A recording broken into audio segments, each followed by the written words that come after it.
Mga kapuso, malawakang pagbaha ang naranasan sa ilang probinsya sa Bicol Region at ilan pang lugar sa Luzon at Visayas dahil sa pag-ulang dala ng Bagyong Christine. Agad na kumilos ang GMA Kapuso Foundation at naghahanda na sa isasagawang Operation Bayanihan para sa mga apektado ng baha. Kami po ay kumakatok sa inyong mga puso para sa inyong donasyon na malaking tulong sa mga nasalanta.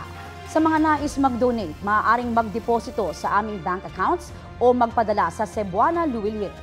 Pwede rin online via GCash, Shopee, Lazada, Globe Rewards, at Metrobank Credit Card. Ang inyong donasyon ay 100% tax deductible. At mag-donate lang po sa mga nasabing official channels. Huwag po basta maniwala sa mga posibleng nagpapanggap na taga-GMA Kapuso Foundation.